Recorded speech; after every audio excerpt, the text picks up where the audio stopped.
Believe it or not, this is my GPZ900r. Now, about a year ago, I took the engine out, and here it is. When I got this bike, it was complete. However, it had been sat in a barn for 28 years. So I stripped it down, I've painted the frame. Obviously, you can see I've done some work with the suspension and the wheels. And the engine is all looking all nice and tarted up. And it's time today to put it back in the frame. I'm very excited about this. It's been a long time coming. Now, it has been mentioned on my channel in the comments section that it's much easier to put the engine back in the frame without the wheels and suspension attached. Just put the frame on the engine. However, I don't really want to take it all apart again, so I'm going to see if I can just put it back in as it is. I've been working on a lot of other things for this bike in the background, such as the foot peg rest brackets and the headlight, all sorts of other stuff as well, the speedo clocks, the wiring loom, etc, etc. If you want to see the work I've done so far on the brakes and the suspension and the wheels and the frame, then you can have a look at all this on my channel. There's many videos on the GPZ that I've done. I'll put a link to the playlist in the description for you. So if you've seen my other videos, you'll know that I was building and working on the GPZ in my cellar. Now, obviously building a bike in your cellar is not the best idea, and it was quite an effort to get it up the stairs and out the house in the back of the car to the unit. Here's a little video montage that I made whilst doing it. It was rather stressful, but Kate, bless her, helped me out.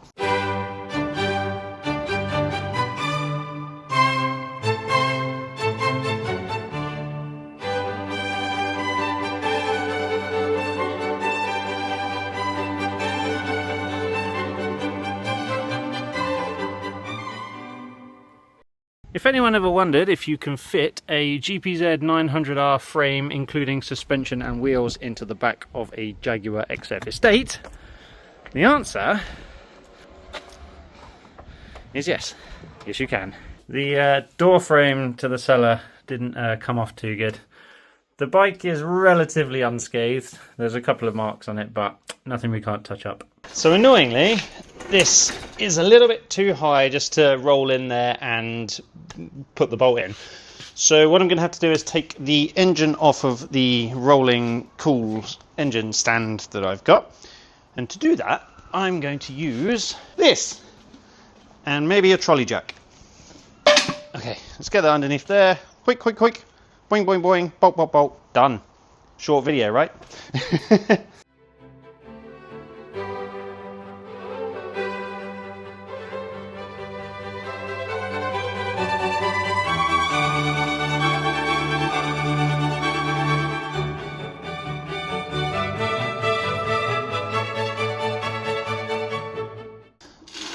So now I'm hoping I can just slide this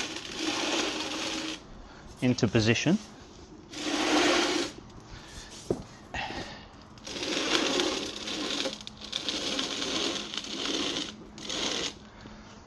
Like that. I think it needs to come this way a little bit. These have to line up with these. That one lines up with that one, and that one lines up with that one. And you've got to put the top ones in first by the looks of things, and then kind of pivot it in place. Right, here's the plan. Jack it up, tilt it back, put the bolts in.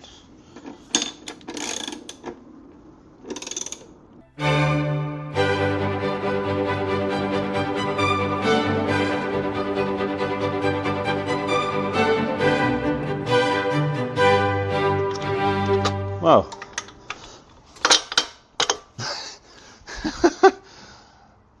That worked a little bit too easily. Okay. Right, the front two bolts are in, but it needs lifting at the back to get the back bolt to line up. But that's okay. That's not a big drama. That was okay. Find out the torque setting so I can torque them up to the right tightness. Okay, let's try and get the back ones in. Look at that.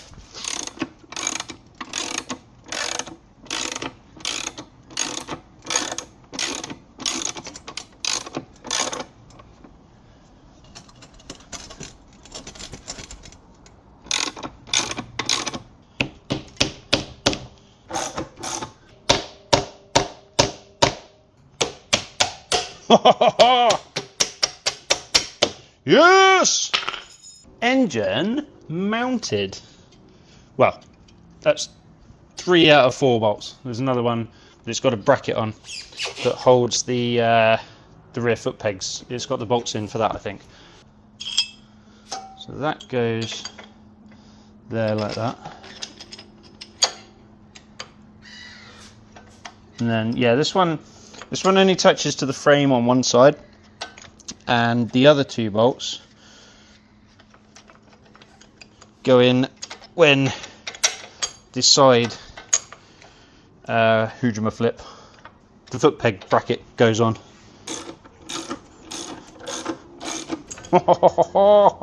Right, before I lower it any further, I am going to tighten the bolts up properly. So I'm going to do that and then move that out of the way. We should have an engine mounted inner frame. That was actually surprisingly easy.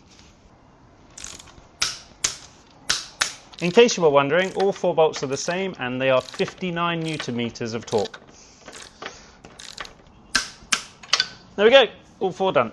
With the rear upper mount bolt, I actually put in 2 dummy bolts into the bracket that it's attached to, just so it lines up when I try and put the rear foot pegs back on. So you might be wondering why it's dark now and only a couple of minutes ago it was daylight. Why did it take me the entire evening to bolt an engine in?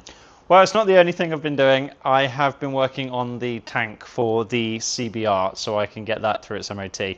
I'd left it in some rust remover and it started leaking, so I kind of had to deal with that and prioritize that. Anyway, the engine's in. I'll show it to you better in the daylight tomorrow. And there we go, as promised, in the daylight. Doesn't that look fantastic? Right, next up, other stuff. I'm going to put these 2 frames on because they've been lying around and I keep kicking them and I'm worried they're going to get damaged. This one is for the front, for the headlight and the speedo clocks and things like that. This one is the rear subframe, which holds all the rear gubbins on. So I'll get these on, just a couple of bolts here and there, and then I'll look to fitting the wiring loom, I think, or maybe the headlight or the handlebars. Don't know, we'll see in a minute. When putting the front upper frame on, don't forget this rubber bit, which I just forgot to put on there, so I had to undo all the bolts again to get it on.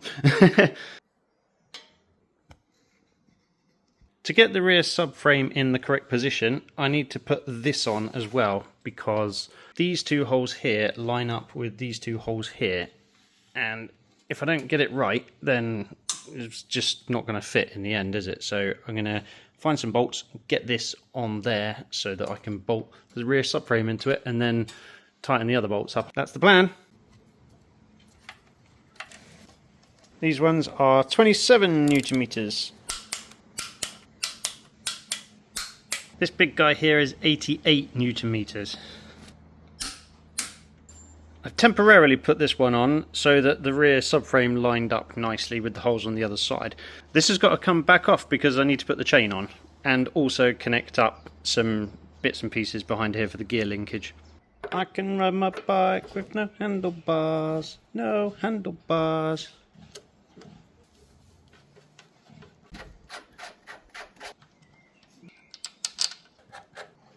Now, annoyingly, I don't have any countersunk screws this size to put back in here, so I'm going to use a cap head for now and then probably change them at a later date. Looking good. Insert rubbers for headlight, put in metal thing, insert headlight, pop in bolts. Underneath there is an additional adjuster bolt that you pop in there. And voila, headlight. Starting to look like a bike. And these just mount quite easily on the front. Now, they are slightly off to one side. For some reason, there's 4 holes in the bike and 2 holes in here, and they go in the first and third holes that you can see there. Et voila! Clocks, handlebars, frames. Oh, it's really coming along. Starting to get excited. Time to put the rear caliper back on. I've just nipped up the clamp bolts on the master cylinders because I think I'm going to have to adjust them once I've got the switchgear attached. FYI, putting the switchgear back together with the choke cable is very difficult with this in the way, so I'm going to take this back off so I can finish trying to fit all this in here. That was quite fiddly getting that cable in there and the choke lever, but I got there in the end, and now I'm going to put the master cylinder back on. Just like that. Not forgetting to plug the clutch switch back in. There we go. Now just the driver's side to do. Driver's side? The right hand side to do with the throttle cable. This side's a little bit easier because the throttle cable attaches to the actual handlebar, so you don't need 3 hands to try and put it all together. Pop that bit on there like that. And then the throttle cable clips in there like that. And when you put the back on, make sure that pin in the middle lines up with that hole there. Just like that. And you'll know it's lined up because you won't be able to rotate it. Pop the screws in and jobs are good. Whoop whoop. I'm going to get some new stickers for these because obviously, as you can see, both sides, they've faded off completely. So I will order those and that will look all nice and new and shiny because I'm shiny. Don't forget to plug the brake light switch back in as well, which is behind the master cylinder. Right, the thermostat housing can go back on now, which I think I can wriggle in there and then wriggle carefully this way. No. Wriggle this way. Hey, I'm nearly there. Right, there we go. And I've got an O-ring in there, so that should just press down nicely. I'm just going to put a little bit of lubricant, i.e. spit, on the O-ring. Just so it slides down a bit nicer. I'll confess, I wasn't happy with how well I'd managed to get the O-ring sealing in there, and I didn't want it to leak. So I took the bracket off that it's attached to, and now I'm going to put that back on the bike as one whole piece. Much easier that way. And this bit of pipe work can go back up in here as well. Just a couple of bolts that hold that in place. Just like so. That looks nice, doesn't it? There's not a lot of room to get a pipe on there though. We'll see how strugglesome that is when it comes to it. So there we go. That is sadly all I've got time for this episode of Ash and his GPZ. Next time, I guess I'll be putting the exhaust on, putting the wiring loom back in, and then hopefully maybe doing the water pipes as well. Sadly, I couldn't save the radiator, but I'll talk to you about that in the next episode on this bike. Thank you so much for watching. As usual, if you like this video, give me a thumbs up. If you're not subscribed already, please hit that subscribe button. Helps me out and the channel massively. And I will catch you next time. Cheers!